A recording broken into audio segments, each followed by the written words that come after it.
네, 마태복음 10장 16절로 23절까지의 말씀입니다.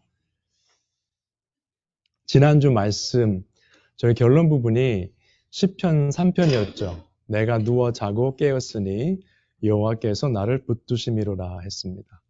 우리 일상 가운데 아무것도 아닌 것들을 가지고 감사할 수 있어야 되겠다. 그런 작은 것을 감사하는 사람들이야말로 큰일이 일어났을 때도 감사할 수 있는 것이죠.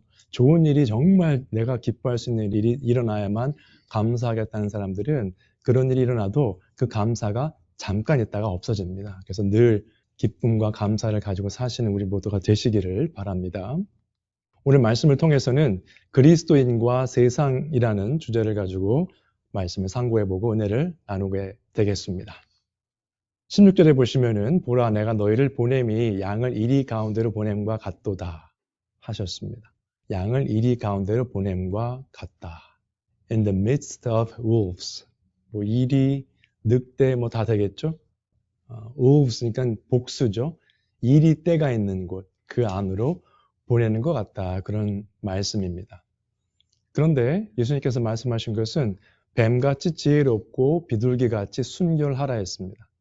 뱀은 원래 성경에서 좋은 내용으로 나오지는 않죠. 그런데 지혜롭다는 말, 사실은 영어 성경도 모르고 원어를 보시면은 지혜롭다는 말이 꼭 좋은 뜻은 아니었어요. 이 단어가 사용된 것은. 그러나 문맥상으로 볼 때는 좋게 해석을 하셔야 되겠죠.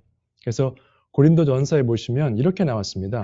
형제들아, 지혜에는 아이가 되지 말고 좋은 것에는 아이가 되지 말라는 거예요. 악에는 어린아이가 되라 라고 되어 있습니다. 악이라고 하면 무슨 죄를 짓고 우리가 안 좋은 일을 계획하는 이런 걸 생각하실 수 있는데 결국 악은 뭡니까? 하나님의 뜻과 반하는 거죠. 아무리 내가 선한 삶을 산다고 하더라도 하나님과 관계없이 사는 것은 악이에요. 그래서 야고보서에서 이렇게 나왔습니다. 세상 일이 다 나쁜 건 아니죠. 사람들이 구제도 하고 서로 돕기도 하고 불의에 돕기도 하죠. 세상과 벗된 것이 하나님과 원수됨을 알지 못하느냐. 성경적으로 말씀대로 살아가려고 하느냐 아니면 세상적으로 내 주관대로 살려고 하느냐. 그 차이죠. 악에는 어린아이가 되라. 세상 돌아가는 일 많이 몰라도 괜찮습니다. 여러분. 지혜에는 장성한 사람이 되라. 잠언에서 우리 지혜의 근본, 지식의 근본은 하나님을 경외하는 거잖아요. 하나님을 경외하는 일에서는 장성한 사람이 되어야 됩니다. 우리는 보통 어떻게 살죠?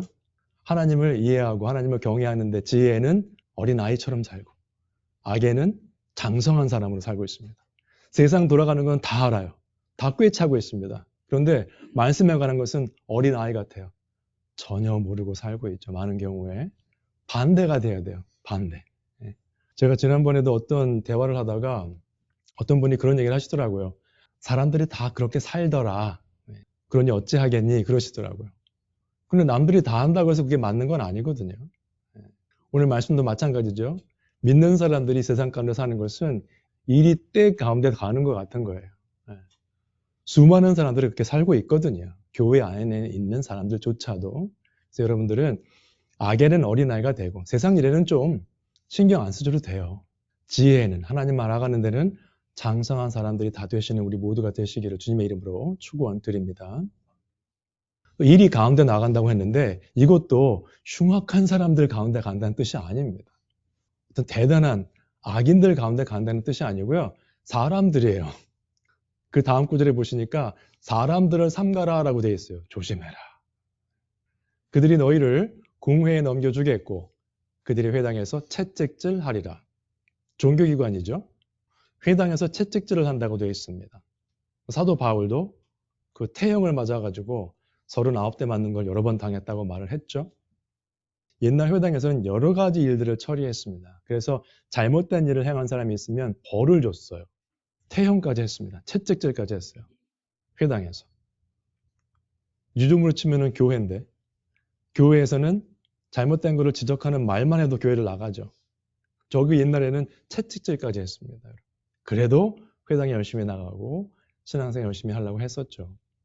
요즘 세상에서는 상상할 수 없는 그러한 권위가 있었던 때가 있었습니다. 그 다음 구절 보시면은 또 너희가 나로 말미암아 총독들과 임금들 앞에 끌려가리니 쭉 되어 있습니다. 내가 무슨 도둑질에서 잡혀가는 것이 아니라 그리스도 때문에. 그 원인을 잘 보셔야 돼요. 개인적인 욕심 부리다가 법을 어겨서 가는 것이 아니라 그리스도로 말미암아 잡혀간다고 되어 있습니다. 그래서 고난받는 이유를 잘 생각해 보셔야 돼요. 우리는 고난받는 것을 즐겨하는 사람들은 아닙니다만 이유가 분명해야 됩니다. 그래서 베드로 전서에 보시면은 너희 중에 누구든지 살인이나 도둑질이나 악행이나 남의 일을 간섭하는 자로 고난을 받지 말려니와, 죄를 짓거나 남의 일에 간섭하다 보면 고난을 받게 돼 있습니다. 싸움이 나죠. 그렇게 살지 말라는 겁니다. 만일 그리스도인으로 고난을 받으면 부끄러워하지 말고 도리어 그 이름으로 하나님께 영광을 돌리라. 그리스도인이기 때문에 고난을 받으면. 개인적인 욕심을 부려서가 아니라 내가 그리스도를 위해서 무엇을 해야 될까 고민하다가 고난을 받게 되면 하나님께 영광을 돌리라 합니다. 근데 그리스도의 일을 하다 보면요, 하나님의 영광을 위해서 하다 보면 결국 고난을 받게 되어 있습니다. 교회 일도 마찬가지죠. 내가 편한 것을 원하지 교회나 하나님의 영광을 위해서 생각하려고 하는 사람들은 많지 않습니다. 그래서 베드로전서 2장에 보시면 같이 한번 읽으실까요? 박사 냈는 거 시작. 죄가 있어 매를 맞고 참으면 무슨 칭찬이 있으리요? 그러나 선을 행함으로 고난을 받고 참으면 이는 하나님 앞에 아름다우니라. 죄가 있어서 매를 맞으면서 나는 고난받고 하나님의 일로 인해서 이렇습니다. 아니에요. 내가 도둑질해서 매를 맞는 거 참는 거는요, 아무런 칭찬할 바가 없습니다. 그러나 하나님의 일을 하기 위해서 하다가 고난받는 것은 하나님 앞에 아름다우니라. 보통 하나님의 일을 하다가 고난받는 것은요, 교회 밖이나 아니나 똑같습니다.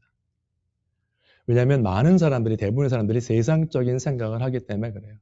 세상적인 방법으로 뭔가를 해결하려고 하기 때문에 그렇습니다. 그러면 그 다음 구절이 이렇게 나옵니다. 어떻게 무엇을 말할까 고민할 수 있어요. 잡혀갔을 때 어떻게 할까? 두려운 마음이 들지요. 뭐라고 되어 있냐면 너희를 넘겨줄 때 어떻게 또는 무엇을 말할까 염려하지 말라라고 되어 있습니다. 예수님께서 염려하지 말라라고 말씀하실 때는 그 말씀이 싹 들어오셔야 돼요. 염려하지 말라라는 그 똑같은 표현이, 헬라어로 된 표현이 어디 나오냐면 마태복음 6장에 나옵니다. 그러므로 염려하여 이르기를 무엇을 먹을까, 무엇을 마실까, 무엇을 입을까 하지 말라. 그런 거 염려하지 말라라는 겁니다. 대신 뭘 해야 돼요? 그의 나라와 그의 의를 먼저 구해야 되겠죠. 그래서 세상에서 어려운 일이 생겼을 때 염려하지 말라. 그때 너희에게 할 말을 주시리니 말하는 이는 너희가 아니라 너희 속에서 말씀하시는 이 곧 너희 아버지의 성령이시니라. 성령님께서 말할 것을 알려주신다는 뜻이에요. 근데 그러면 무엇을 알려주시는가? 보통 성령님에 대해서 굉장히 신비하다는 생각을 가지고 계실 거예요. 어떤 신비한 체험과 신령한 것을 알려주시는 분으로 생각할 수 있는데 요한복음 14장에 보시면 이렇게 나와 있습니다. 보혜사 곧 아버지께서 내 이름으로 보내실 성령 그가 너희에게 모든 것을 가르치고 그러면 나는 성경 말씀만 가지고 기도만 하면 모든 것을 깨달을 수 있을 것이다 라고 착각하시는 분들이 있어요. 제가 학교 다닐 때도 배웠고 그 다음에 성경 해석을 하는 것에 대해서 많이 배우다 보면 절대 그렇게 되는 것이 아닙니다. 엠마오로 가던 두 제자도 예수님의 설명을 들었죠. 설명을. 갑자기 어느 날 이런 뜻이다 이렇게 된 게 아니에요.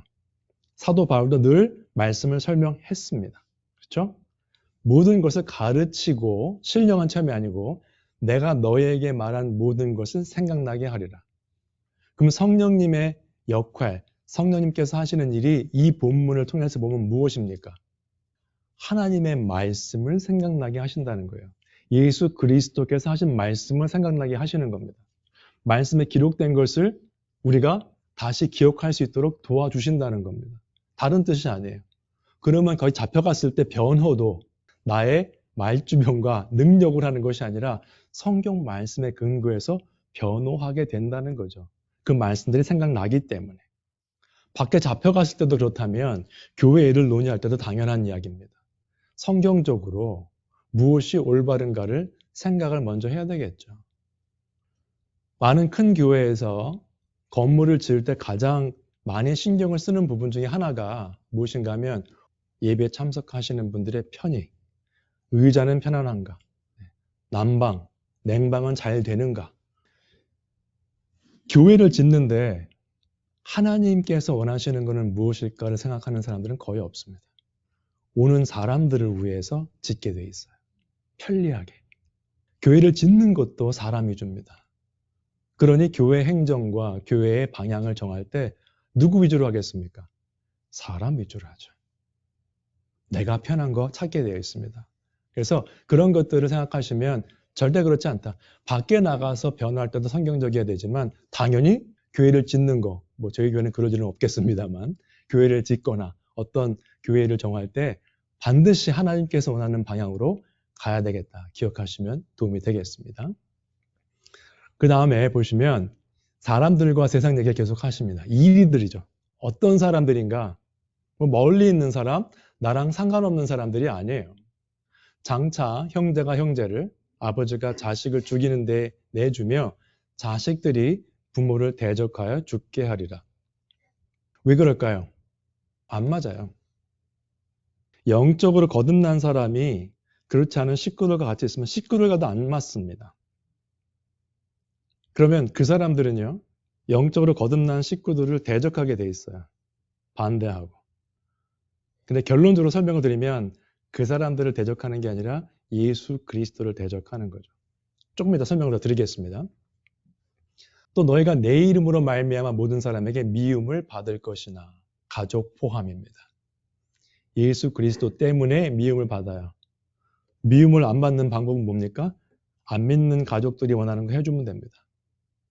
교회 내에서 목사가 인기를 끄는 방법은 뭘까요? 성도들이 듣기 원하는 말 해주면 됩니다. 성도들이 듣기 원하는 말을 해주고 성도들이 원하는 방향으로 교회를 하고 가면 성도들이 좋아합니다. 그러나 그것은 사역도 아니고 신앙생활도 아닌 것이죠. 끝까지 견디는 자는 구원을 얻으리라. 조심하실 것은 끝까지 견디는 것은 내가 하는 것이 아니고 하나님께서 하시는 것이고 견디게 되는 것은 성화를 말하는 것이고 내가 구원을 쟁취하는 것은 아닙니다. 그래서 요한복음에 보시면은 이렇게 나와 있죠. 세상이 너희를 미워하면 너희보다 먼저 나를 미워한 줄을 알라라고 되어 있습니다. 거듭난 사람, 말씀대로 살겠다고 하는 사람을 미워하는 것은 그 식구가 됐던 교인이 됐던 그 밖의 사람들이 됐던 간에 그들이 그리스도의 방법대로 그리스도의 모습을 살겠다는 것을 미워하는 거죠. 결국 그리스도를 미워하는 겁니다. 폴 워셔라는 그 목사님이 말씀을 전하면서 그때도 아마 그분이 제일 좋아하는 그 패시지가 마태복음 7장입니다. 내가 도무지 너희를 알지 못하노니 나를 떠나라. 불법을 행하는 자들아. 당신들 구원받지 못했습니다. 그 말 하는 거거든요. 굉장히 많이 하시는데 그 말을 하면서 뭐라고 했냐면 여러분들이 내가 드리는 말씀을 싫어한다면 그리고 나를 미워한다면 그것은 나에 대한 것이 아닙니다. 내가 선포하는 것은 하나님의 말씀이기 때문에 여러분들은 하나님을 미워하는 것입니다. 그렇게 얘기를 했습니다. 그분은 자기의 생각을 말하는 분이 아니에요. 성경 말씀을 설명하시는 분이죠. 그러니까 사람들이 다들 미워합니다. 그래서 먼저 나를 미워한 줄을 알라. 그거 기억하시면 되겠고요. 그래서 그리스도 때문에 우리를 미워하는 것이지 우리가 무슨 대단해서 미워하는 것이 아닙니다. 질투하는 것도 마찬가지죠. 성도들이 잘 되는 거 굉장히 질투를 많이 하죠. 교회 안에서도. 세상적인 생각을 버리지 못해서 그렇습니다. 사람들과 세상에 관한 이야기를 좀 더 이해하시기 위해서 요한복음 15장을 보시면 이렇게 나와 있습니다. 너희가 세상에 속하였으면 세상이 자기의 것을 사랑할 것이나 라고 되어 있습니다. 나랑 똑같이 행동하고 똑같이 얘기하고 똑같이 생각하면 좋아하죠. 사람들. 테레사 수녀가 세계 각지 이슬람교도 국가까지 갔어도 그 사람은 박해를 받은 적이 없습니다. 다 환영했어요. 왜 그랬을까요? 선행을 했거든요. 선행. 어려운 사람들 도와주는 거 했거든요. 그거를 누가 미워하겠습니까? 누가 싫어하겠습니까? 안타까운 것은 그분은 그리스도에 대해서 증거한 적이 없습니다. 예수 그리스도라는 말을 꺼내는 순간 박해와 핍박이 시작되기 때문에 그렇습니다.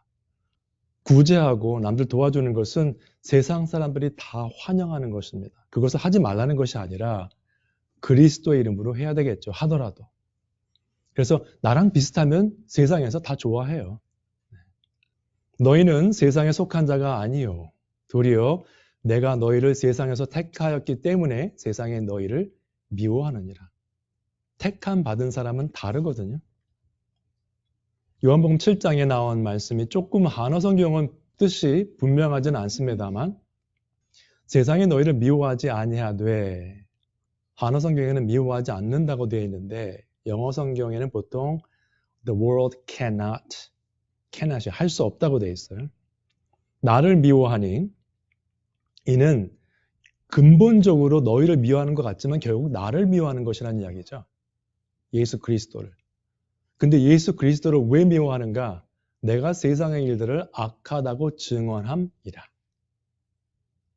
또 말씀드리지만 어떤 죄를 짓고 크리미널이 돼서 그걸 악하다는 게 아니라 하나님을 떠난 모든 일이 악하다고 말을 하기 때문에 나를 미워한다는 것입니다. 그러면 그리스도인도 이건 성경적이지 않습니다 하게 되면 그때부터 고난과 핍박이 시작되는 거죠. 근데 우리는 보통 어떻게 하죠? 교회 안에서? 그냥 넘어가고 사랑합시다. 나도 죄인인데. 그렇게 말을 합니다. 뭐 지적하고 늘 싸우라는 게 아니라 잘못된 거를 고쳐서 회개할 수 있는 기회를 주는 게 교회거든요. 근데 우리는 그것을 가장 싫어합니다. repentance 이런 거 굉장히 싫어하죠. 회개하는 거. 그냥 넘어갑시다 합니다. 사랑합시다. 저기서 말하는 사랑은 뭐죠? 세상적인 사랑이죠.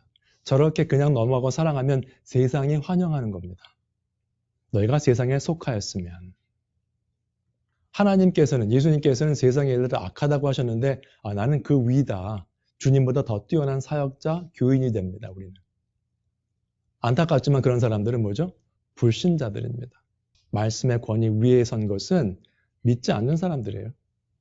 말씀에 나온 것을 떠나는 사람들은 불신자들입니다. 목사가 됐던 장로가 됐던 권사가 됐던 상관없어요. 세상적인 사랑을 하고 세상적인 용서를 하고 세상적으로 살아가는 사람들은 어디서 무엇을 해도 불신자입니다. 그리고 스스로 의롭다고 생각합니다. 예수님보다 더 굉장히 위험한 사람들이죠. 그 다음 구절을 보시면 이 동네에서 너희를 박해하거든 저 동네로 피하라. 끝까지 남아서 끝까지 붙잡고 해라. 아닙니다. 이 동네에서 너희를 박해하거든 저 동네로 피하라. 사도 바울도 그런 일들을 많이 당했습니다. 사도행전에 보시면 13장에 유대인들이 경건한 귀부인들과 그 시내 위록자들을 선동하여 바울과 바나바를 박해하게 하여 그 지역에서 쫓아내니 두 사람이 그들을 향하여 뭐죠? 발에 티끌을 떨어버리고 이고니온으로 가거늘. 딴 데로 갔어요. 끝까지 박해해도 거기서 남아서 그들을 복음화시키자. 아닙니다. 역할은 거기까지이죠. 네. 발에 티끌을 떨어버리고 이고니온으로 갔습니다. 난 너희들과 상관없다. 하나님의 일은 이렇게 하는 것이다. 본을 보여줬죠. 그 다음에 보시면 내가 진실로 너에게 이르노니 이스라엘의 모든 동네를 다 다니지 못하여서 인자가 오리라 라고 되어 있습니다. 이게 무슨 뜻일까요? 어렵습니다. 인자라고 하는 표현은 다니엘서에 처음 나오는데 예수님께서도 많이 사용하셨어요. 본인을 일컬으실 때 인자란 표현을 많이 하셨거든요. 그게 사복음서에만 80번 이상 나옵니다. 그러면 다니엘서 7장 13절 등등에서 보시면 인자가 결국 예수님이구나 알 수 있는데 오리라라는 그 표현이 어렵습니다. 번역된 것만 보시면 모든 동네를 다 다니지 못하여서 예수님이 재림하시는구나 라고 보실 수가 있는데 단어가 뭐냐면 여기서 인자가 오리라라는 단어와 왼쪽에 있는 거죠. 엘세라는 단어와 우리가 흔히 말하는 예수님의 재림이라는 단어를 쓰는 헬레어는 프로시아라는 단어가 있습니다. 단어가 달라요. 여기를 보시면 인자가 온다는 뜻은 여기 이 직접적인 문맥에서 보시면 다니엘서 7장 14절을 보실 필요가 있습니다. 그에게 권세와 영광과 나라를 주고 예수님께 모든 백성과 나라들과 다른 언어를 말하는 모든 자들이 그를 섬기게 하였으니 그의 권세는 소멸되지 아니하는 영원한 권세요 그의 나라는 멸망하지 아니할 것이니라. 그러니까 예수님께서 하나님께 나아오시고 거기에서 권세와 영광과 나라를 받으시는 부분을 생각하셔야 돼요. 13절과 14절을 보시면 어려운 부분이기 때문에 제가 간략하게 설명을 드립니다만 나중에 필요하시면 말씀해 주세요. 더 자세하게 설명을 드릴 필요가 있습니다. 그래서 이것을 인자가 온다는 것이 재림에 주로 오시는 게 아니라 예수님께서 부활하시고 오시는 그 장면을 생각하시면 돼요. 그렇게 생각하시면 어려운 본문들이 조금 이제 이해가 되실 거예요. 마태복음 16장에 뭐라고 나왔냐면 진실로 너에게 이르노니 여기 서 있는 사람 중에 죽기 전에 인자가 그 왕권을 가지고 오는 것을 볼 자들도 있느니라. 마지막 때 재림이 아니고 부활하고 온 것을 볼 것이다 라는 뜻으로 보시면 이해가 되시죠? 저 마태복음 16장에 말씀하실 때 대표적으로 죽은 사람이 누구죠? 그 예수님이 부활하고 오시기 전에 가룟 유다죠. 그 다음에 마태복음 28장도 지상명령도 예수께서 나와 말씀하여 이르시되 하늘과 땅의 모든 권세를 내게 주셨으니 라고 되어 있습니다. 이제 승천하시기 전에 말씀하신 거거든요. 하늘과 땅의 모든 권세를 내게 주셨으니. 이제 해석이 되는 거죠. 여러 가지 신학자들도 논란이 있는데 이 한 뜻만 있다라고 볼 수는 없지만은 여기서 보시면 이 신학자는 뭐라고 했냐면 The fulfillment is thus apparently linked with the vindication and enthronement of Jesus after his resurrection.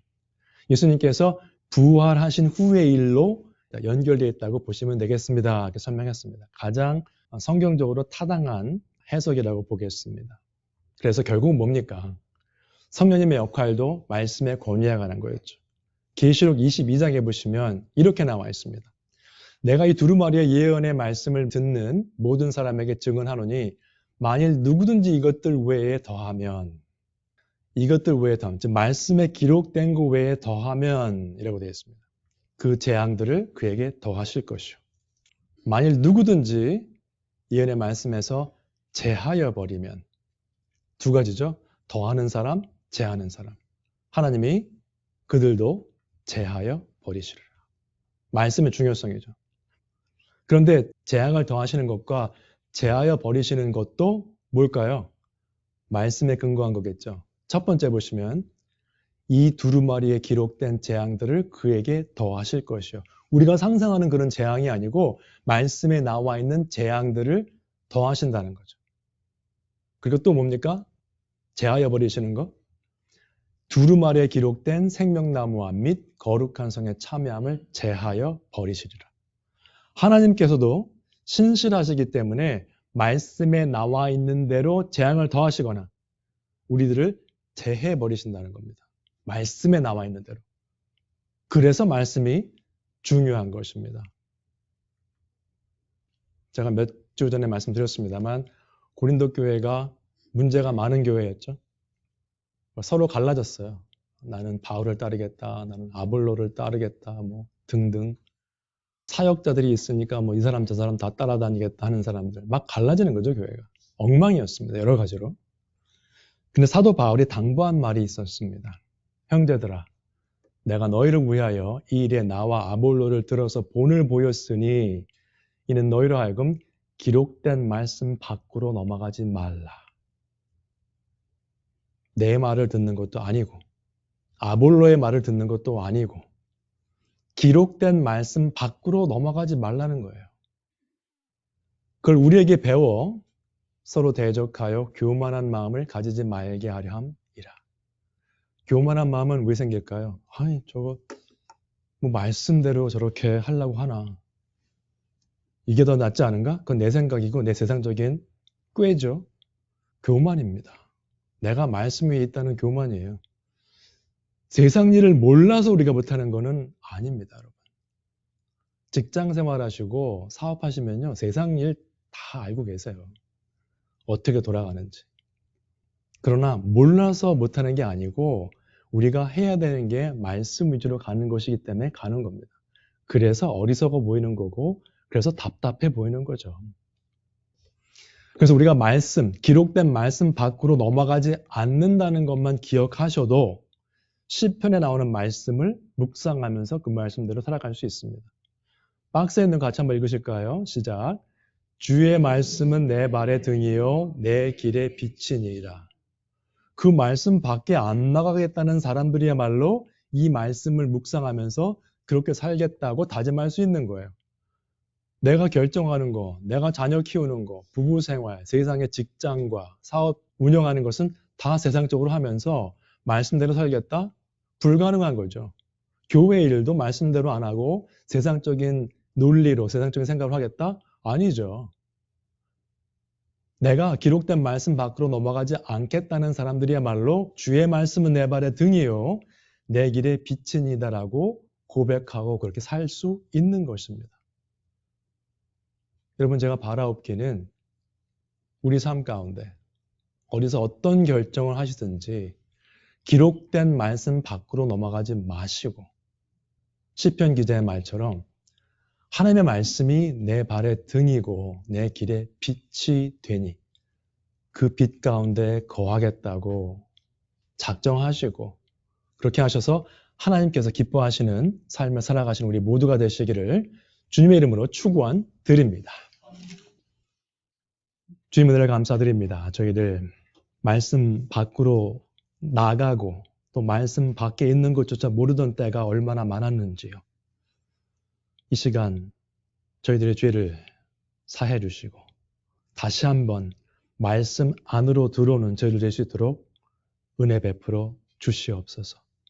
그리하여서 시편 기자의 말처럼 주님의 말씀을 따라가는 저희들 다 될 수 있도록 은총 베풀어 주시옵소서.